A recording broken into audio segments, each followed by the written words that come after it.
castelo forte é o nosso Deus. Meus irmãos, bom dia.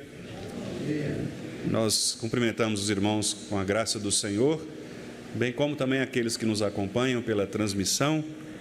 E eu quero, meus amados irmãos, antes de passarmos à exposição da Palavra de Deus, agradecer àqueles irmãos que durante as nossas férias estiveram aqui nos substituindo, especialmente os irmãos do Conselho, os presbíteros Tiago e Renato, que pregaram, ensinaram a igreja, e também o nosso irmão André Felipe. Muito obrigado, pelo auxílio, pela ajuda concedida ao pastor e à igreja no nosso momento de ausência, de nossas férias. Queremos dizer aos irmãos que é uma alegria, retornar à igreja e agora, com a graça de Deus, presente, nesses próximos domingos e voltando então a expor a palavra do Senhor dentro da nossa proposta, que é apresentar aos irmãos a série de mensagens que está registrada em Mateus capítulo 5. E por isso mesmo eu quero pedir aos irmãos que abram as suas Bíblias no Evangelho de Mateus, no capítulo 5. Nós vamos ler o versículo de número 6 e vamos tratar no dia de hoje desta bem-aventurança que se refere à necessidade de todos nós de buscarmos a presença do Senhor com intensidade, com devoção, com amor, que é a justiça de Cristo Jesus, a justiça que nos foi dada em Cristo Jesus por amor de nós. Então quero convidar os irmãos para lermos o versículo 6 de Mateus capítulo 5. Vamos ler juntos. Bem-aventurados os que têm fome e sede de justiça, porque serão fartos. Mais uma vez, meus irmãos. Bem-aventurados os que têm fome e sede de justiça, porque serão fartos. Vamos orar mais uma vez. Querido Deus, nós te pedimos, ó Pai, que o Senhor agora fale aos nossos corações por meio desta palavra do Senhor. Palavra que nos foi trazida pelo Teu Filho Jesus Cristo, para que pudéssemos aprender acerca dos benefícios que recebemos quando nos entregamos ao Senhor com todo o nosso coração. Que o Senhor, portanto, nos ajude, Pai, a entendermos esta mensagem e também vivermos esta mensagem com a devida gratidão em nosso coração, bem como também com a obediência que o Senhor requer de nós. Te pedimos esta bênção no nome de Jesus. Amém. Meus irmãos, nós temos falado aqui a respeito das bem-aventuranças. E as bem-aventuranças são mensagens do nosso Senhor Jesus Cristo aos crentes daquela época e, obviamente, a nós também, se referindo à maneira como nós, crentes, somos preenchidos por estas virtudes que nos são dadas a partir da ação do Espírito Santo em nossos corações. Bem-aventurados, portanto, são aquelas pessoas, são aqueles que recebem de Cristo Jesus o seu Espírito, como nós acabamos de ler no texto de João, capítulo 15, em que Jesus disse que ele traria o Consolador da parte de Deus para que pudesse estar conosco. Portanto, são estes preenchidos pelo Espírito de Cristo, para que por meio deste preenchimento destas virtudes, nós possamos viver uma vida mais dignamente próxima ao Evangelho do Senhor. Portanto, são bem-aventurados todos aqueles que reconhecem a sua pobreza de espírito, e isso está exatamente no primeiro versículo destas bem-aventuranças, o versículo 3. Bem-aventurados os pobres de espírito, aqueles que reconhecem a sua pobreza espiritual e que reconhecem dependerem de Cristo em todas as coisas, estes receberão o reino de Deus. Depois Jesus fala que são bem-aventurados aqueles que lamentam os seus pecados.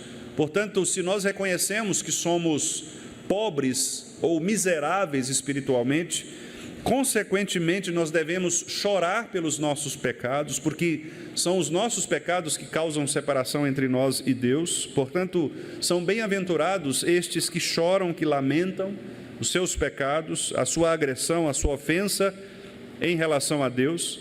Em terceiro lugar, Jesus diz que são bem-aventurados aqueles que se tornam mansos ou ensináveis, aqueles que recebem a orientação de Cristo de maneira aberta, de maneira afetivamente agradável ao Senhor. Nós reconhecemos a nossa pobreza, a nossa miséria, nós choramos pelos nossos pecados e nós agora nos dispomos o coração para recebermos do Senhor aquilo que Ele quer nos dar. Por isso, bem-aventurados estes mansos, porque estes de fato herdarão a terra.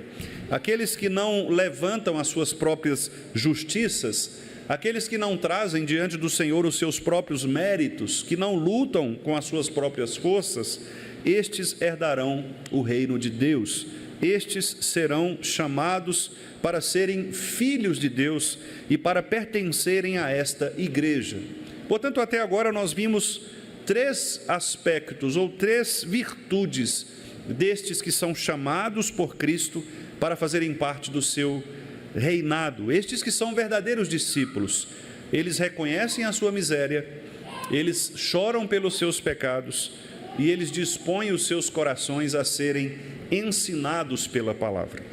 Mas agora o Senhor Jesus prossegue neste seu ensino a respeito destas bem-aventuranças, acrescentando um quarto elemento, um quarto aspecto, uma quarta atitude destes que são verdadeiramente seus discípulos.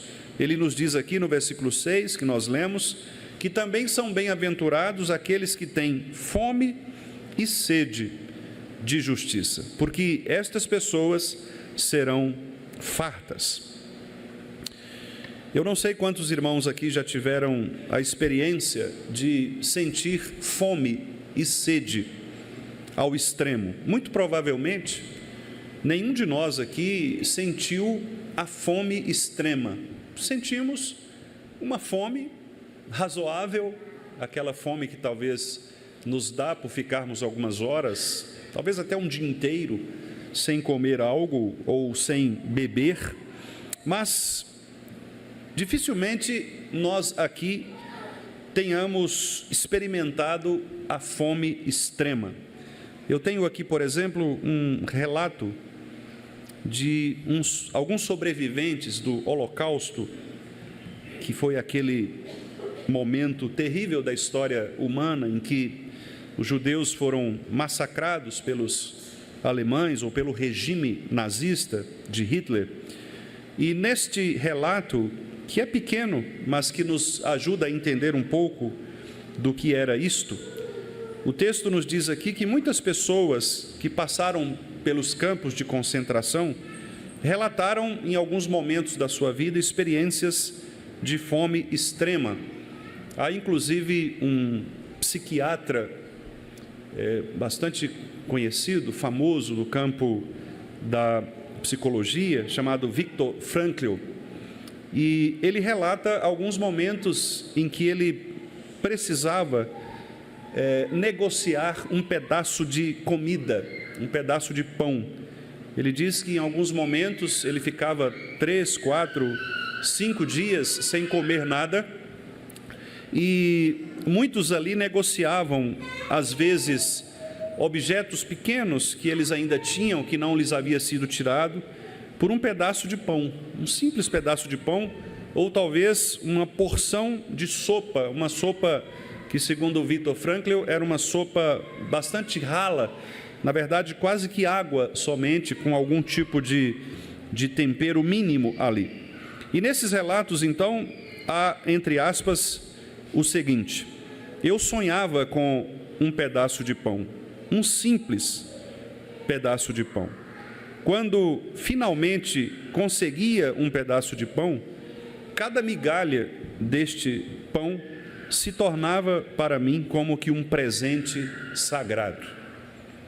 Imagine alguém ficar ali 5, 6 dias sem comer e agora receber um pedaço mínimo de pão. que não cabia na mão, como relata Viktor Frankl.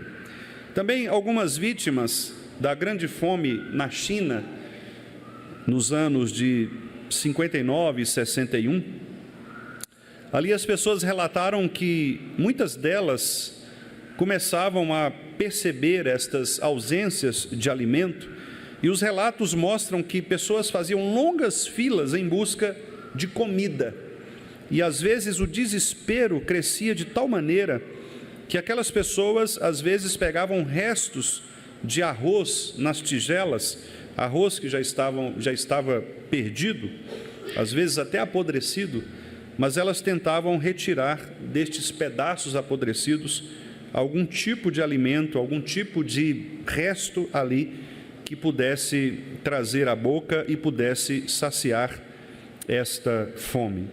Também houve o relato da guerra civil na Síria, em que a fome também foi em algumas áreas sitiadas, algo terrivelmente constatado. Há pessoas, por exemplo, que relatam imagens de pais que descreviam a dor de ver seus próprios filhos chorando de fome, alguns deles, inclusive, morriam de inanição, porque esta fome era impossível de ser saciada.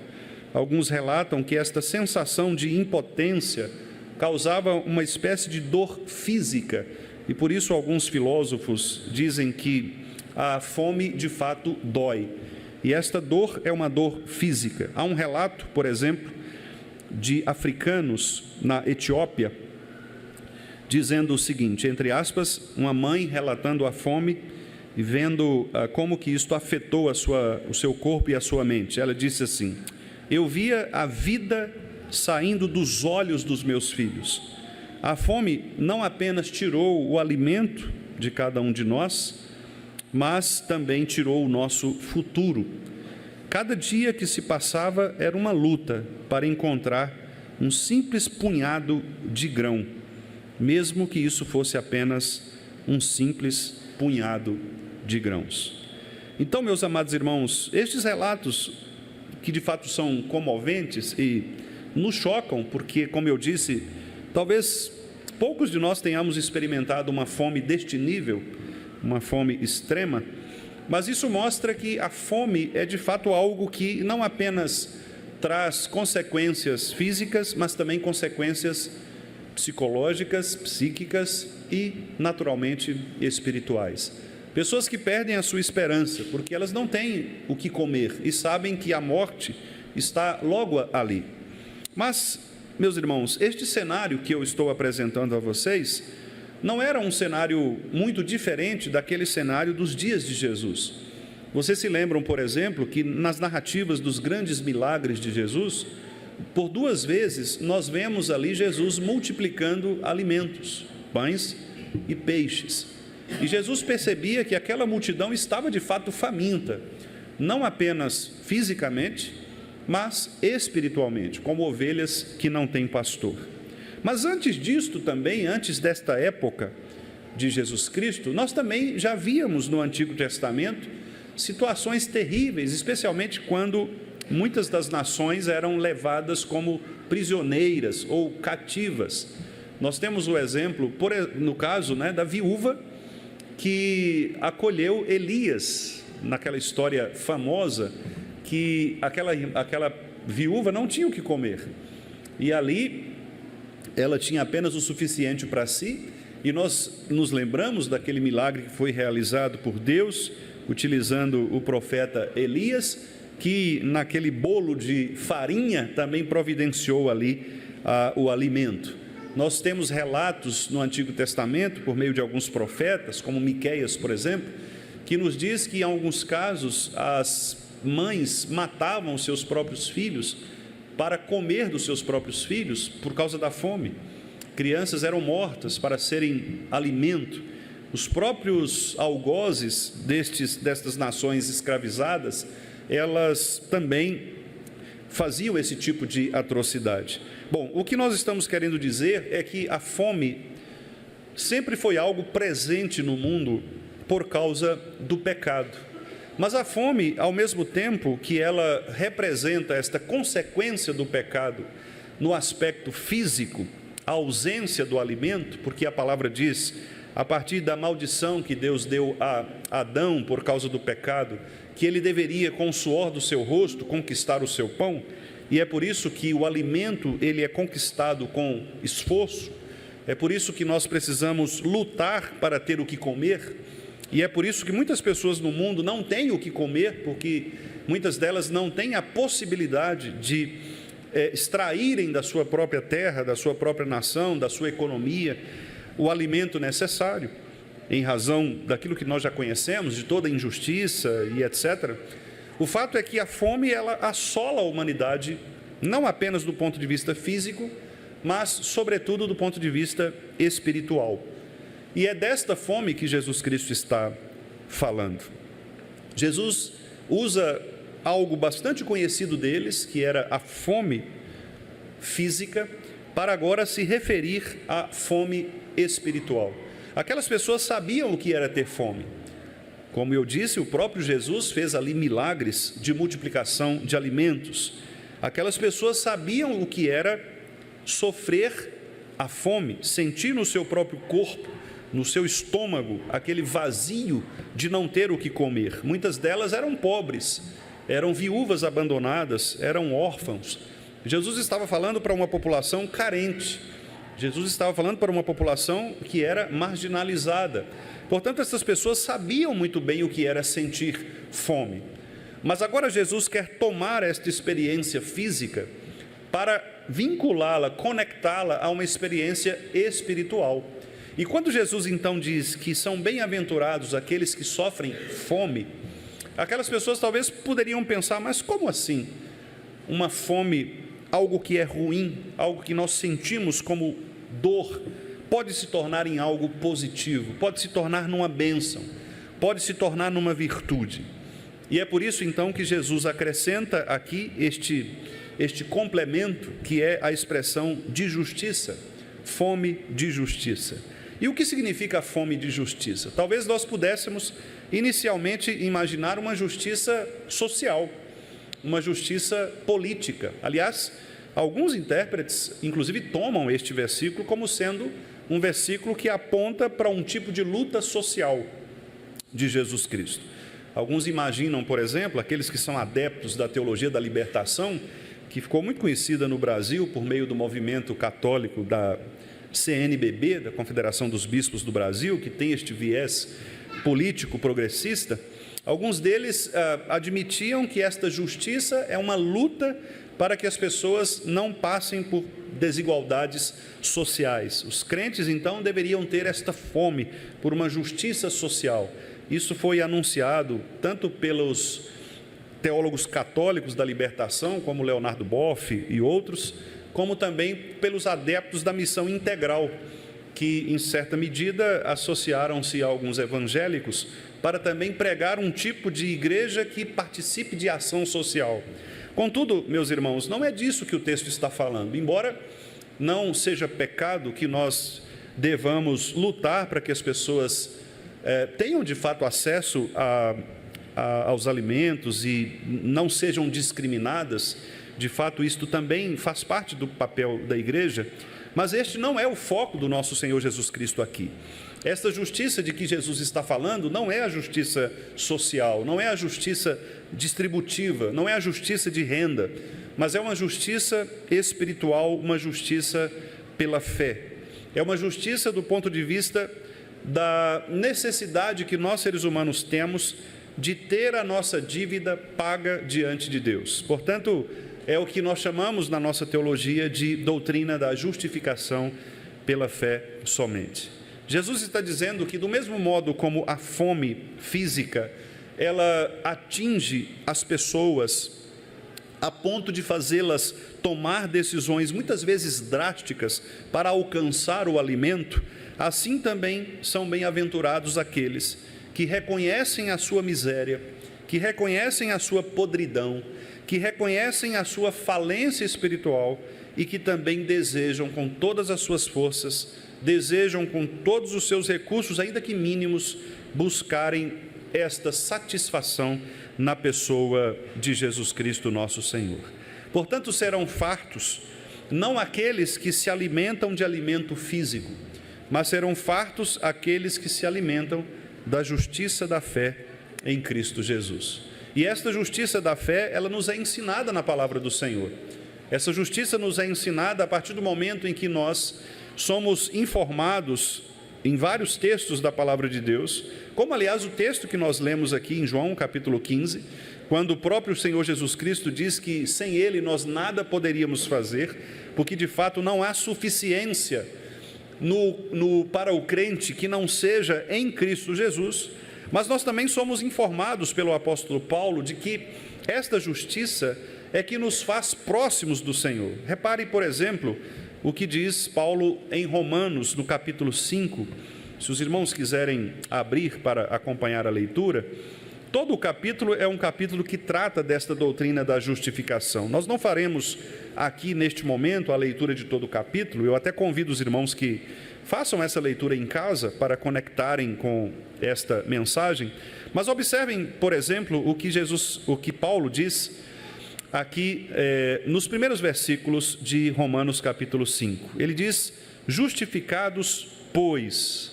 Esta expressão justificados é exatamente a expressão que é utilizada por Jesus no texto que nós lemos de Mateus 5, versículo 6. É a justiça que vem pela fé. Repare que quando Paulo utiliza o pois, no versículo 1 aí de Romanos 5, ele está se referindo ao texto anterior. E no texto anterior, especialmente nos dois últimos versículos do capítulo 4, Paulo diz o seguinte: que por nossa causa, posto que a nós igualmente nos será imputado, a saber, a nós que cremos naquele que ressuscitou dentre os mortos, a Jesus, nosso Senhor, veja o versículo 25, o qual foi entregue por causa das nossas transgressões e ressuscitou por causa da nossa justificação. Então Paulo está dizendo aqui que nós somos justificados mediante a fé nesta obra de Jesus Cristo, ou seja, o fato de ele ter sido entregue por causa das nossas transgressões, Cristo foi levado à cruz por nossa causa, por causa do nosso pecado, e Cristo ressuscitou por causa da nossa justificação. Ou seja, se Cristo não tivesse ressuscitado, nós não seríamos justificados, nós não nos tornaríamos justos a ponto de sermos recebidos por Deus como sendo seus filhos. Então, esta justiça que vem de Cristo Jesus, que é alcançada pela fé, diz Paulo no versículo 1 de Romanos 5, por ela nós temos paz com Deus. Nós temos paz com Deus por meio de nosso Senhor Jesus Cristo, por intermédio de quem obtivemos acesso pela fé à graça na qual nós estamos firmes. Nós nos gloriamos na esperança da glória de Deus. E não somente isso, diz Paulo, mas também nos gloriamos nas próprias tribulações de hoje, na fome física, inclusive.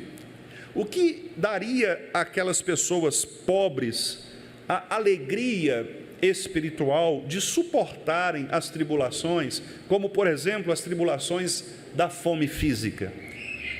Estas pessoas seriam satisfeitas pelo Evangelho de Jesus Cristo. Ah, pastor, mas quer dizer então que alguém pode ser feliz, alguém pode sorrir estando com fome?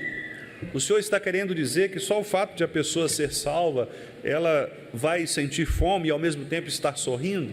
Não, meus irmãos, não é isso. Eu não estou ensinando aqui um tipo de sadismo, um tipo de masoquismo, um tipo de experiência em que a pessoa sorri quando está sofrendo. Não é isso.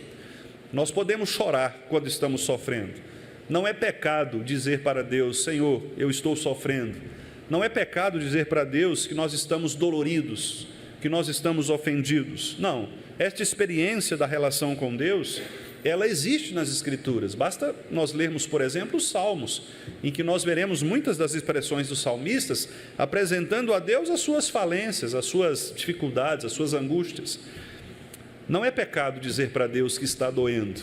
Mas o que eu quero dizer é que, diante destas tribulações da vida, diante desta fome física, o que nos sustenta e o que nos dá forças para suportar essas tribulações é a fome espiritual pela justiça em Cristo Jesus.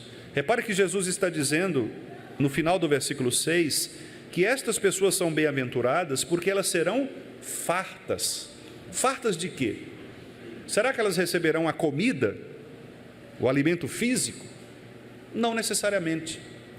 Mas ainda que elas venham a sofrer pela ausência do alimento físico, elas estão fartas do ponto de vista da sua relação com Deus. Em outras palavras, ainda que seja trágico, é como se nós disséssemos que se alguém tiver de morrer pela fome, por causa da fome física, ela estará salva pela fome espiritual. Se alguém tiver de morrer por passar fome neste mundo, ela estará farta no reino dos céus. Jesus quer mostrar para estes irmãos, para estes discípulos, que embora o sofrimento faça parte da vida cristã, eles deveriam estar satisfeitos pelo fato de que nele eles receberão a fartura da vida. Eles receberão de fato o que significa a verdadeira vida. Eles receberão de fato o que significa viver com o coração sustentado por esta suficiência de Cristo Jesus. E nós nos lembramos aqui do Salmo 23, no qual o salmista diz: o Senhor é o meu pastor, nada me faltará. Claro que o salmista não está dizendo que não faltará muitas vezes o arroz e o feijão na sua mesa. Talvez isso lhe falte algum dia. Mas o salmista quer dizer que em Cristo, no Senhor da aliança, nós podemos ter a certeza de que se nós estivermos no vale da sombra da morte, se nós estivermos passando por um momento extremo de sofrimento, o Senhor está conosco. E esta presença espiritual nos basta. Paulo, certa vez, lutando contra seus próprios dilemas humanos, pediu a Deus que Deus o confortasse, que Deus o libertasse. E ele recebeu do Senhor por 3 vezes a palavra do Senhor que lhe disse: a minha graça te basta. Esta graça de qual Paulo diz é exatamente esta fartura de que o Senhor Jesus está dizendo. É esta fartura que todos nós crentes recebemos quando buscamos o Senhor com esta fome, com esta intensidade, com este desejo de depender do Senhor em todas as coisas. Por isso, esta sede e esta fome por justiça é exatamente nós reconhecermos que o nosso coração deve clamar por Deus em todas as circunstâncias. Meus amados irmãos, nós devemos reconhecer que somos pobres. E, meus irmãos, o quão difícil é isso?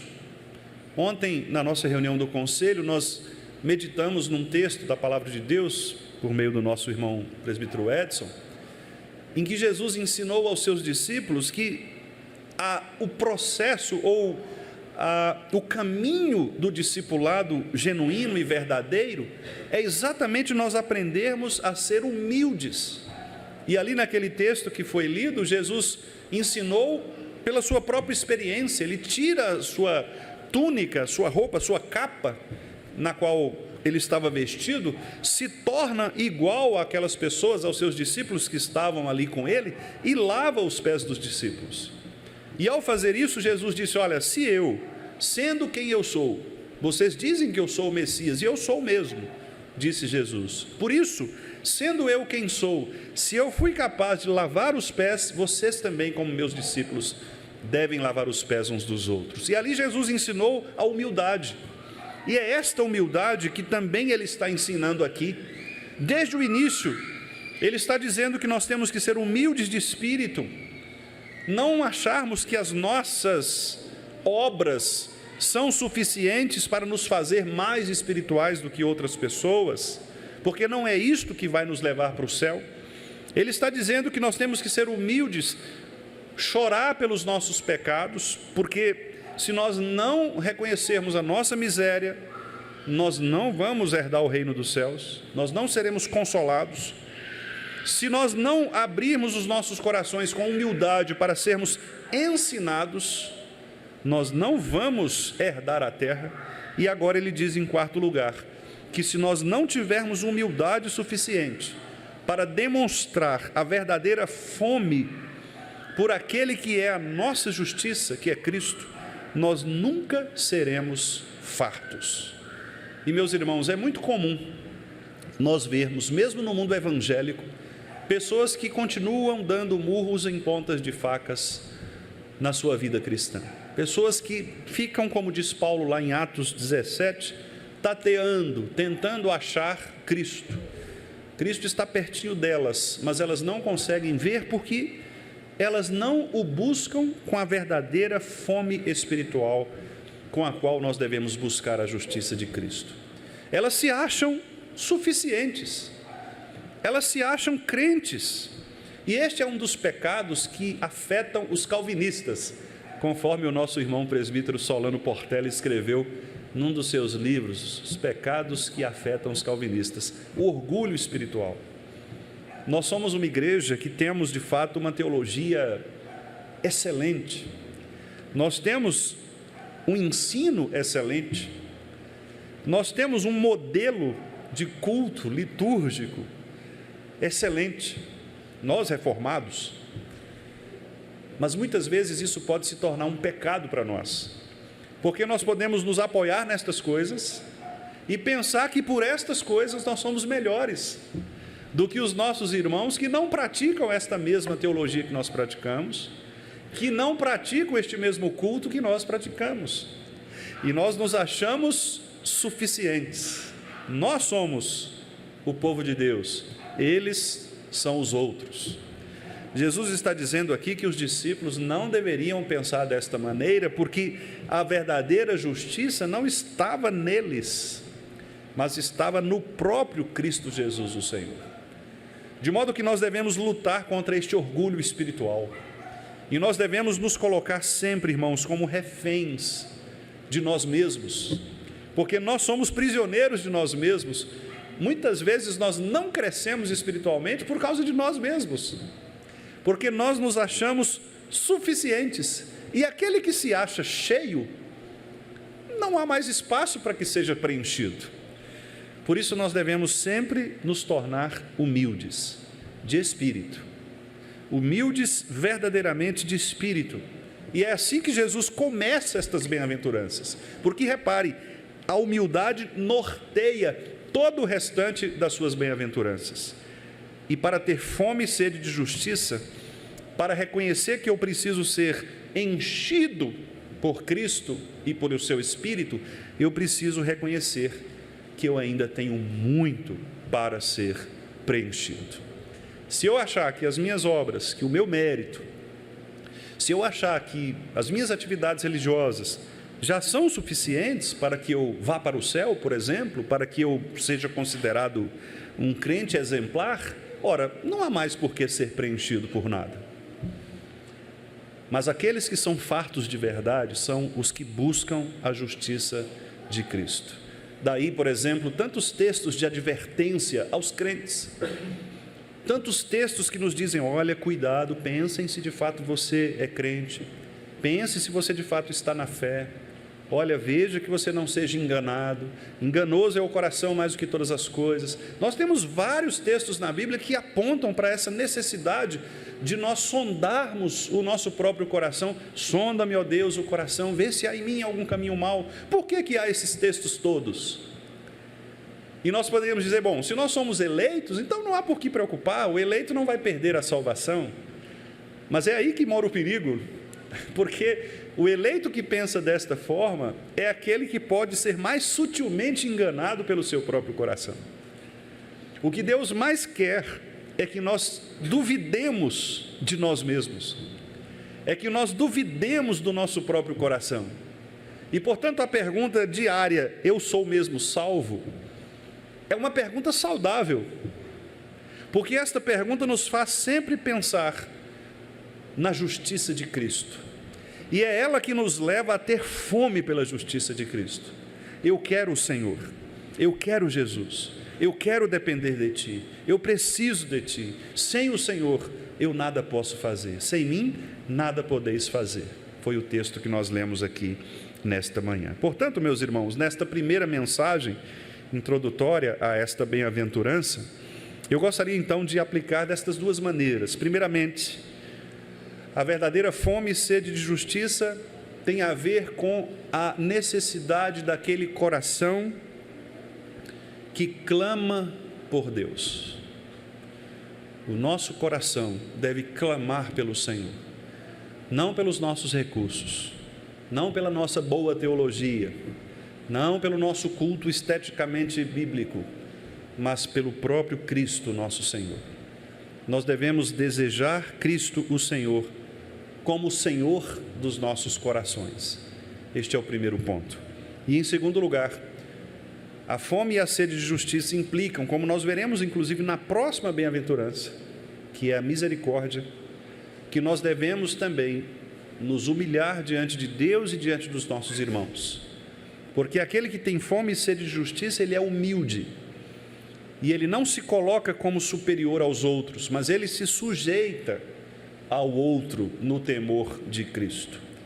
Portanto, a fome e a sede de justiça implicam uma submissão a Deus em primeiro lugar, clamando pela justiça divina, e uma submissão aos meus irmãos, à igreja, ao corpo de Cristo, que também me ensina a humildade, me ensina o bom relacionamento. Às vezes, meus irmãos, permitam-me encerrar comentando aqui pastoralmente, às vezes nós vemos na igreja situações que nos entristecem. Nós sabemos que existem essas situações, mas elas nos entristecem. Por exemplo, quando nós vemos pessoas com dificuldades relacionais, irmãos com dificuldades de relacionamento, com dificuldades de perdoar, por exemplo, com dificuldades de entender o outro, né? Com dificuldades muitas vezes de caminhar junto numa determinada proposta, e nós ficamos entristecidos porque nós percebemos no fundo que o que falta a todos nós é exatamente a humildade de sermos servos uns dos outros. O episódio de Jesus ter tirado a sua capa e lavado os pés dos discípulos nos mostra esta humildade em relação aos outros. E por que quase sempre nós queremos ter razão diante das coisas? Por que nós não podemos abrir mão da nossa razão, na maioria das vezes, e caminhar junto com o nosso irmão? Então, esta truculência, este desejo de ter sempre razão, este desejo de estar sempre certo e de excluir aquele que pensa diferente de mim, isso causa muitos males à igreja do Senhor. Eu não estou querendo dizer que nós tenhamos de ter uma paz fingida, forçada, um tipo de comunhão mecânica. Não é isso. A Bíblia condena a hipocrisia. Não estou querendo dizer também que nós tenhamos de pensar igual em todas as coisas. A Bíblia também não nos ensina isso. Existe diversidade no pensamento cristão. Nós percebemos isso em muitos aspectos, inclusive entre os apóstolos. Não é pecado pensar diferente. Não é pecado apresentar a sua proposta. Não é pecado, às vezes, até lutar pela sua proposta. Nada disso é pecado. Mas o que eu estou dizendo aqui é uma disposição do coração de fato caminharmos juntos, humildemente, para que com humildade nós possamos crescer juntos. Porque se eu reconheço que eu sou menor do que os irmãos, eu preciso aprender com os irmãos. E como é bom nós aprendermos com as pessoas. Sempre há o que ser aprendido, meus irmãos. Sempre há o que ser aprendido. E é isso que nós precisamos aprender. É desta fome de justiça que Jesus está dizendo. Ninguém pode ser farto se acha suficiente. Ninguém pode encher-se do Espírito se acha cheio do Espírito. Eu preciso entender o meu vazio para que eu seja preenchido. E Deus usa a igreja, e Deus usa os irmãos para nos preencher pela sua graça. Então, que Ele nos ajude de fato, e que nós possamos, meus irmãos, desejar ardentemente, como crianças de peito, o genuíno leite espiritual, para que tenhamos esta fome diferenciada, distinta, para que tenhamos esse desejo pela justiça de Deus em Cristo, essa sede pelo Senhor, para que assim nós cresçamos juntos neste alimento espiritual diariamente e assim glorifiquemos ao nosso Pai que está nos céus. Que Ele nos abençoe, meus irmãos, que Ele nos guarde.